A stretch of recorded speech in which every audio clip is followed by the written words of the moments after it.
Before dawn on October 27, 2025, thick fog rolled over the fields near Dobropilya in eastern Ukraine. Hidden inside that mist, nearly 30 Russian armored vehicles began to crawl toward the nearby villages of Shakov and Volodymyrivka. Moscow had hoped this would be the major breakthrough of the season, a strike powerful enough to shatter Ukrainian lines. But what followed was 6 hours of chaos. Russian commanders, trying to outsmart Ukrainian drones, split their armor into small scattered groups of 4 or 5 vehicles each. The plan was to move in waves, using the fog and mud to mask their approach. It was a risky twist on a tactic Russia had once reserved for infantry assaults, now repurposed for tanks and vehicles. Across the line, Ukrainian troops were already waiting. Units from the National Guard's Azov regiment, alongside the 33rd and 93rd Mechanized Brigades, had turned the terrain into a trap. Hidden mines, tank barriers, and coordinated fire zones lay in wait. The moment Russian armor appeared, Ukrainian drones and artillery locked on, each strike timed and guided with near-perfect precision. Within hours, Russian columns were in disarray.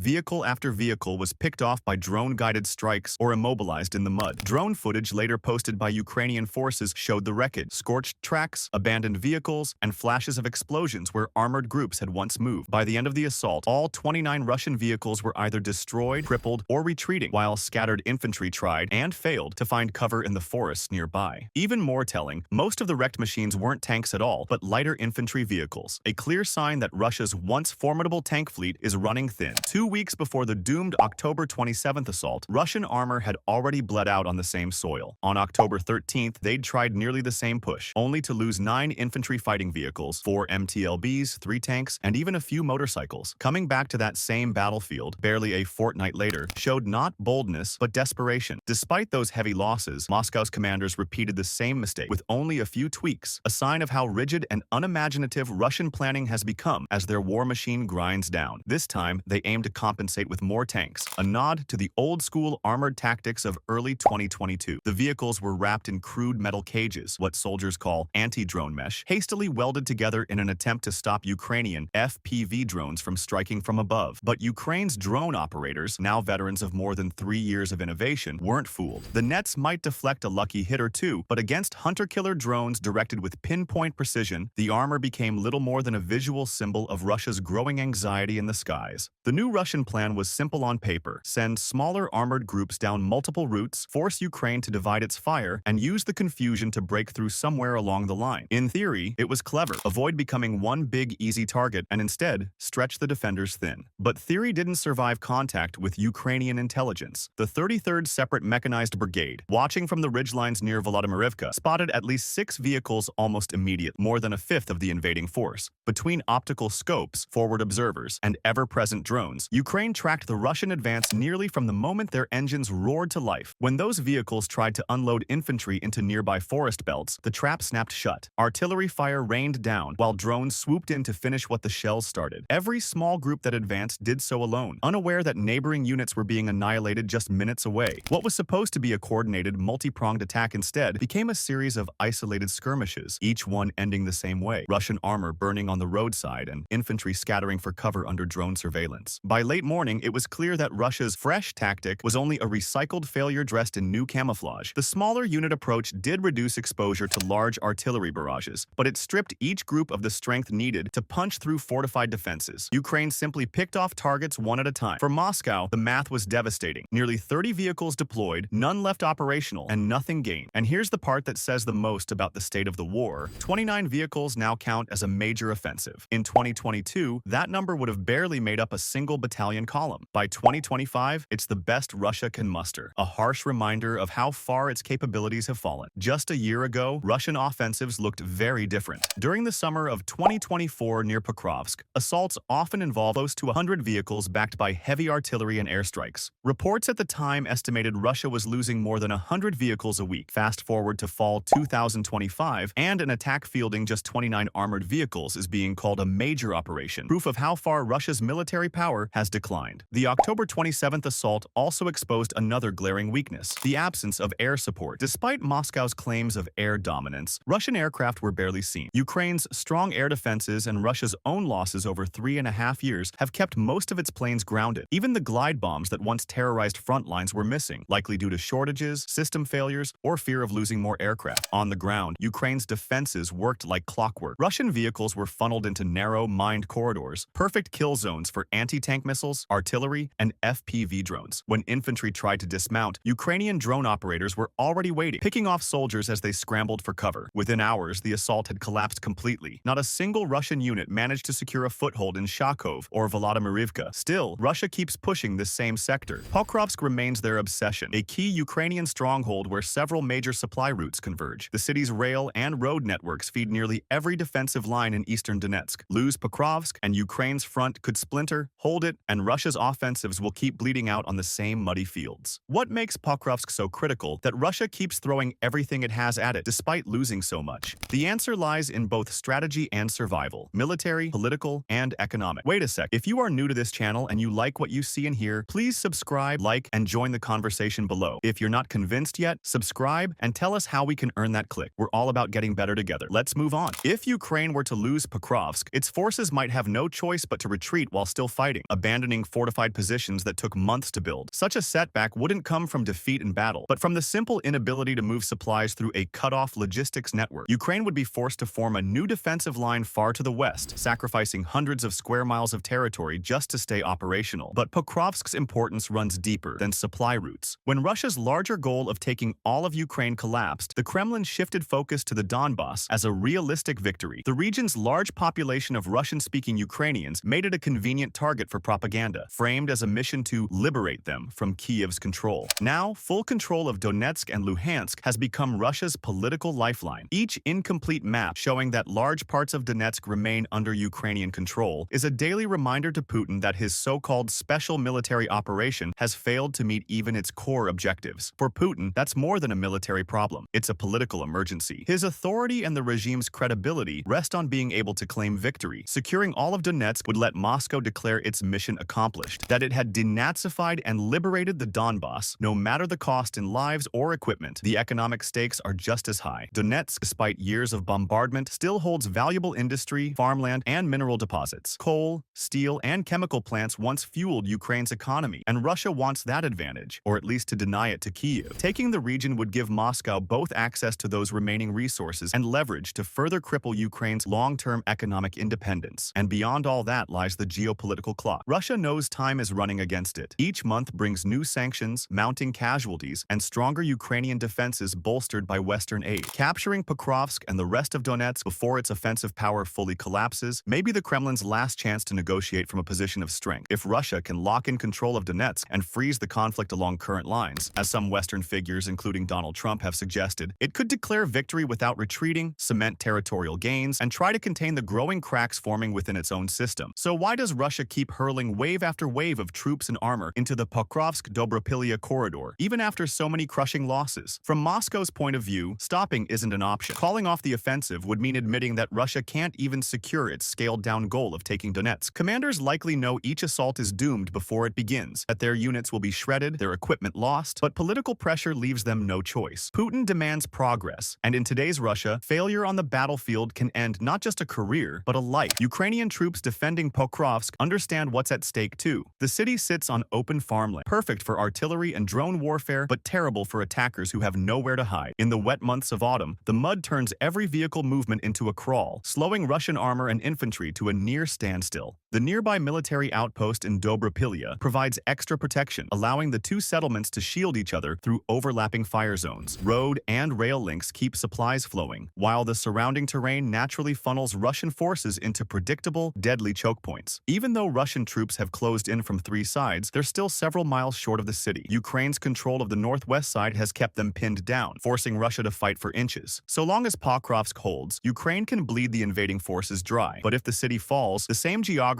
that now favors defenders will make it extremely hard to take back. Russia's renewed use of tanks in this offensive signals a shift, one that could reshape the battlefield for both sides. Despite enormous losses, Russia still has large reserves of older vehicles and a deep manpower pool to draw from. The problem is speed and secrecy. Restoring those numbers takes time, resources, and transparency. Three things the Kremlin can't afford. That's why this current push feels like a last desperate gamble before winter shuts down major operations. Right now, Moscow is throwing what remains of its armor at Pokrovsk. Analysts estimate Russia can field roughly 300 of its most advanced tanks, the T-90M. Reports from the Conflict Intelligence Team suggest that older T-90A models, once upgraded to modern standards, are now gone, forcing factories to build new tanks from scratch. Open open-source data from Janes confirms that newer T-90 and T-80 variants are showing up more often on the battlefield than in the early stages of the war, hinting that Russia is burning through its reserves faster than it can replace them. So, what does Russia's latest tank surge really tell us? According to visual data, 23 frontline units now use T-80 tanks, up from just 3 in 2022.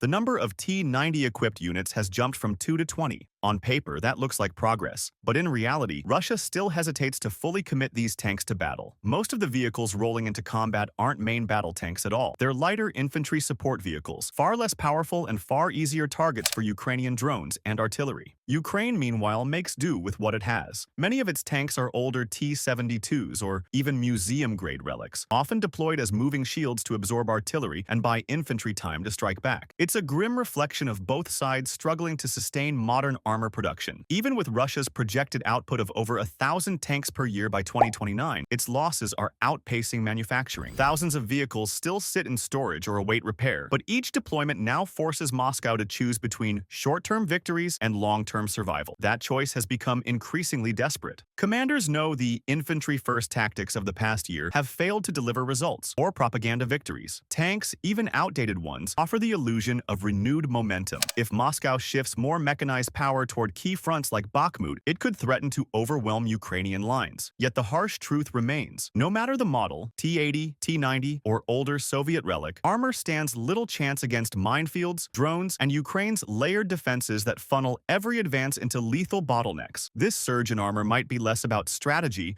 and more about timing. With Russia's economy faltering, exports shrinking, and the once-touted T-14 Armata program quietly shelved, the Kremlin seems to know its window for major offensives is closing fast. Reports show Russia's military budget has been cut for the first time in years, even as taxes rise and domestic industries strain under sanctions. Every sign points to a force running on fumes. That's why this push feels like a final sprint, a last attempt to grab whatever land it can before its war machine collapses under its own weight. Many analysts believe Russian commanders are working against a silent deadline, the end of 2025, maybe early 2026, to seize enough ground to turn battlefield losses into political leverage. For Ukraine, that reality cuts both ways. It's a moment of danger, but also opportunity. If this truly is Russia's last major offensive, then stopping it could mark a turning point. Ukrainian forces have already proven they can repel larger, better-equipped armies when properly supplied. But to sustain that edge, they need steady Western support, artillery shells, air defenses, and long-range weapons to strike deep into Russian logistics. Without them, even a weakened Russia could grind forward through sheer persistence, or worse, escalate in desperation. The next few months may decide everything. If Ukraine can keep the line and deny Russia its symbolic victory in Donetsk, the war might not end through negotiation or peace talks, but by Russia's own collapse. Thanks for making it this far. It means you like what we do here at Eurobulletin. We will appreciate if you took 5 seconds to like, subscribe, and leave a comment on your views regarding the topic. See you tomorrow for another video.